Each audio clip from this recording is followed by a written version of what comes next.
കഴിഞ്ഞ ദിവസം നമുക്ക് കിട്ടിയ നക്ഷത്രപ്പുളി ഒന്ന് ഉപ്പിലിട്ടാലോ? ഹോസ്റ്റൽ പരിമിതികളിൽ നിന്നുള്ള ഉപ്പിലിടലാണ്.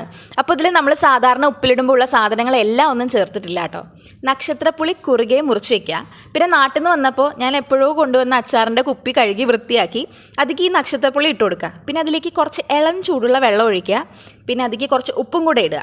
ഇതിൽ പച്ചമുളകും കൂടെ ഇട്ടാൽ കുറച്ചുകൂടെ ടേസ്റ്റ് ഉണ്ടാവും. പക്ഷേ എൻ്റെ കയ്യിൽ പച്ചമുളക് ഇല്ല കേട്ടോ. നമുക്കിത് നല്ലോണം അടച്ചു വയ്ക്കാം.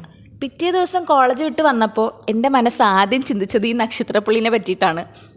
ഞാൻ വന്നു, അതെടുത്തു, കഴിച്ചു. എൻ്റെ അമ്മോ സ്വർഗം! സൂപ്പർ ടേസ്റ്റ് ആയിരുന്നു കേട്ടോ. ഞാൻ വെറുതെ പറയുന്നതല്ല. പക്ഷേ എരിവില്ലാത്തതിൻ്റെ ഒരു കുറവുണ്ട്. പക്ഷെ നല്ല ടേസ്റ്റ് ഉണ്ടായിരുന്നു കേട്ടോ. രാത്രി ചോറ് കഴിക്കുമ്പോൾ അതിൻ്റെ കൂട്ടത്തിൽ ഇതിനെയും കൂട്ടാമല്ലോ ഇനി. പിന്നെ ഇവനാൾ ചില്ലറക്കാരനൊന്നുമല്ല. ഡൈജഷനും ഡയബറ്റീസിനും വരണ്ട തൊലിക്കും കുട്ടി നരയ്ക്കും ഇതൊന്നും ഉണ്ടാവാതിരിക്കാനുള്ള എല്ലാ ഘടകങ്ങളും ഇതിലുണ്ട്. പിന്നെ അധികമായാൽ അമൃതം വിഷമാണ്. എല്ലാത്തിനും ഒരു പരിധിയുണ്ട്. എല്ലാവരും ആരോഗ്യത്തോടെ ഇരിക്കുക. അപ്പം ഇന്നത്തേക്ക് ഇത്രയേ ഉള്ളൂ. ബൈ.